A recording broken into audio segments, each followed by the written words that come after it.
बिस्मिल्लाहिर्रहमानिर्रहीम। अस्सलाम वालेकुम रहमतुल्लाहि व बरकातुहू। उम्मीद है आप लोग अच्छे होंगे जहाँ भी होंगे। जैसे कि मेरे लास्ट वीडियो में मैंने कहा था कि आज मैं बात करूँगी सदका के ऊपर।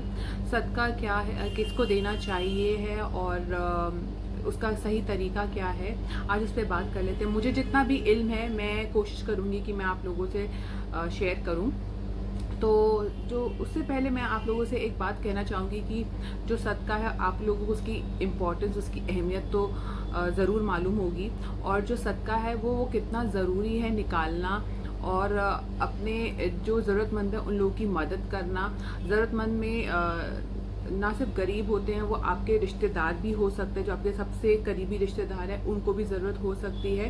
तो होता क्या है कि बाज़ दफ़ा ऐसा होता है कि लोग जो होते हैं सदका ज़्यादातर ऐसा होता है कि तभी निकालते हैं जब उनके साथ कोई हादसा पेश आ जाता है। यानी कि कोई हादसा हो गया, कोई एक्सीडेंट हो गया या एक्सीडेंट होते होते बच गया, या कुछ भी छोटी मोटी ऐसी चीज़ हो गई, तब वो सदका निकालते हैं। तो सब तो बेशक सदका निकालना ही चाहिए, लेकिन कोशिश करनी चाहिए कि हर दिन थोड़ा थोड़ा करके आप जो है निकाल ले पैसा।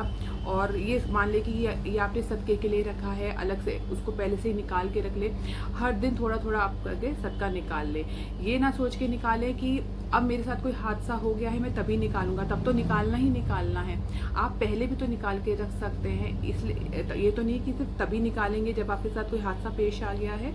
तो सदका तो आपको हर दिन थोड़ा थोड़ा करके निकाल के रखना चाहिए, और जितना जल्दी आप किसी ज़रूरतमंद को दे सकते हैं आपको देना चाहिए। अच्छा जी, सबसे पहले सदका किसको देना चाहिए, उस पर किसका हक सबसे पहला है। सबसे पहला हक जो है रिश्तेदारों का होता है। रिश्तेदारों में जो आपके सबसे करीबी होते हैं उनका होता है।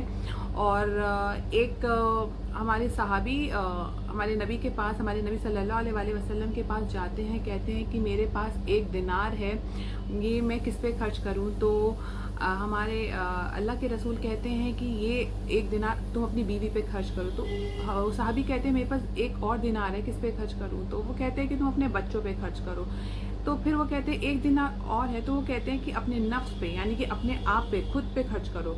और फिर कहते हैं कि मेरे पास एक दिनार और है। तो हमारे अल्लाह के रसूल फरमाते हैं कि अब तुमको पता है कि उधर दिनार तुम्हें किस पे खर्च करना है, यानी कि ज़रूरतमंद पे खर्च करना है। तो आपके सबसे क्लोज, सबसे करीबी जैसे आपके बीवी और बच्चे हैं, ठीक है। और ऐसा नहीं होता कि बीवी बच्चों को ज़रूरत नहीं होती, बिल्कुल ज़रूरत होती है, क्योंकि वो आप पे डिपेंड करते हैं। आपकी बीवी और आपके बच्चे डिपेंडेंट हैं। तो सबसे पहला उन पे खर्च करो, और फिर अपने आप पे भी ज़रूर खर्च करो।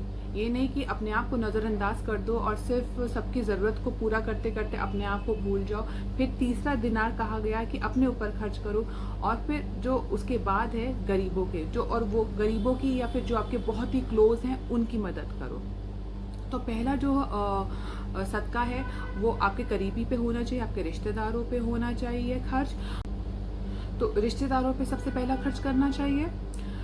दूसरा, आपके माल में किसका हक है, यतीम का। यतीमों में खर्च करना चाहिए। क्यों? क्योंकि जो यतीम है उसका तो आगे पीछे कोई है ही नहीं, ठीक है ना, उस पर खर्च करो।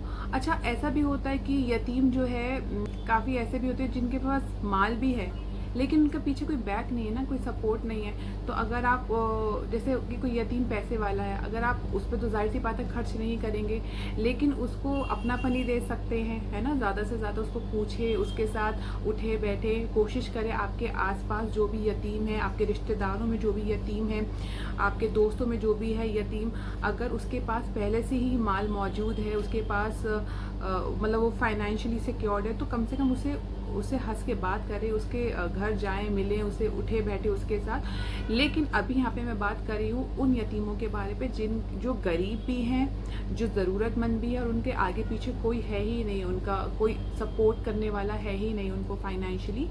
तो आपके माल पे जो दूसरा हक है वो यतीम का होता है। यतीम पे खर्च करें, क्योंकि यतीम जो है वो सबसे कमज़ोर इंसान है, समाज का सबसे कमज़ोर फ़र्द है यतीम। अच्छा, मैं आपको एक छोटी सी बात बताती हूँ, छोटा सा एग्जाम्पल है। जैसे कि अगर आपके बच्चे घर से बाहर निकले, अगर उन्हें कोई परेशान कर दे, कोई कुछ कह दे, तो आपका जो बच्चा है वो कहता है ना, मैं अपने अब्बा से बता दूंगा, मैं अपनी मम्मा से बता दूंगा, तुमने मुझे कैसे छेड़ा, तुमने मुझे क्यों डांटा। अब देखिए यतीम किसको कहे, उसका तो आगे पीछे कोई है ही नहीं, उसको तो सपोर्ट करने वाला कोई है ही नहीं। तो ये तो छोटी सी बात है ना कि अब आप खुद ही समझ जाएं कि यतीम कितना कमज़ोर है। और अगर उसके साथ साथ वो गरीब है तो ये कुरान में तो बात कही गई है ना कि जो भूखा है भूखे को खाना खिलाओ, भूखे को खाना खिलाओ। तो आपको जहाँ कोई मिलता है भूखा, वो किस भी हाल में हो, आप कोशिश करो कि आप उसको खाना खिला दो, ठीक है। अगर आप देखते हो कि अगर आपकी नज़र में कोई है कि एक इंसान रोज़ इसी जगह बैठा रहता है और वो यतीम है, उसके पास खाने को कुछ नहीं रहता है या बहुत वो मुशक्क़त करता है, बहुत स्ट्रगल करता है कि उसके पूरे दिन का थोड़ा बहुत खाना अरेंज कर पाए, तो आप ज़रिया बन के आए हैं, ठीक है। अल्लाह ने आपको ज़रिया बनाया है, क्योंकि अल्लाह ने तो वादा किया ना सबसे कि वो किसी को भूखा नहीं रखेगा। तो हम लोग ज़रिया बन के आते हैं कि हमारे पास अल्लाह ने हमें इतना दिया है कि हम आगे जाकर आगे बढ़कर किसी की मदद कर सकें, तो हमें ज़रिया बनना है। तो आप किसी गरीब, किसी यतीम की मदद करें, उसको खाना खिलाएं, और अगर उसको ज़रूरत है थोड़े पैसे की तो उसको रोज़मर्रा में थोड़ा थोड़ा करके ज़रूर दे दिया करें। ये सदका ही तो है, खाना खिलाएं, सदका दें, क्योंकि आपके माल में हक है उस यतीम का, ठीक है। तीसरा कौन? तीसरा बेवा। एक बेवा औरत जो अपने शौहर के जाने के बाद कमज़ोर हो जाती है हर तरह से, फाइनेंशियली वो इतना अपने आप को सपोर्ट नहीं कर पाती है, क्योंकि अभी तक तो अपनी वो जितनी भी चीज़ों के लिए डिपेंडेंट थी अपने शौहर पर थी, वो जॉब नहीं कर रही थी। अब अचानक से उसको इतने जल्दी जॉब मिलेगी भी कैसे, ठीक है। तो बहुत सारे मसले मिसाइल होते हैं। ये बहुत अच्छी बात है कि अगर आप एक किसी जानकार में है, अगर कोई बेवा है, उनकी हेल्प करें, एक जो विडो हो चुकी हैं उनकी मदद करें, उनको हेल्प दें, ज़्यादा से ज़्यादा उनको फाइनेंशियली हेल्प करें। और चाहे वो आपके रिश्तेदारों में हो, चाहे वो आपको पता चल जाता है कहीं से भी कि वो अननोन है, और अगर आप मदद करना चाहते हैं, अपने माल में से खर्च करना चाहते हैं, तो ज़रूर बेवा की भी मदद करें। और कोशिश करें कि उनका अभी मतलब थोड़ा वक्त रुक के दोबारा उनका घर बस जाए। इससे बेहतर चीज़ और हो ही क्या सकती है कि अगर उनका घर दोबारा बस जाए तो आप उनके लिए यहाँ तक भी कोशिश कर सकते हैं। खैर, आपके माल में जो तीसरा हक है वो किसी बेवा का होना चाहिए, चाहे वो आपके रिश्तेदारों में हो या फिर वो आपके आसपास में जानकार में हो, या कोई आपको कहीं से पता भी चलता है, कोई अननोन भी है जिनको आप नहीं भी जानते, तब भी आप उनकी मदद कर सकते हैं फाइनेंशियली। ये बहुत अच्छी बात है। फोर्थ, आप किस पे खर्च कर सकते हैं? मिस्कीन।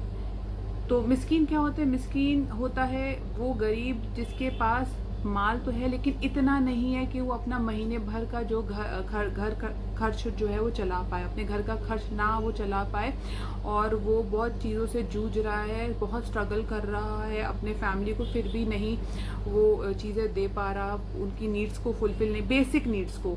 मिस्कीन वो है जो अपने घर वालों की बहुत बेसिक नीड्स जो होती हैं उनको भी नहीं पूरा कर पा रहा है, तो आप उस गरीब की मदद करें। फिर वही आ जाता है कि सबसे करीबी अगर आपके वो रिश्तेदारों में से है तो सबसे पहली मदद उसको दें आप। उसके बाद आप मतलब जो आपके आसपास है, आस पड़ोस में या फिर कोई जानकार में आपको पता चलता है तो आप उसकी मदद करें।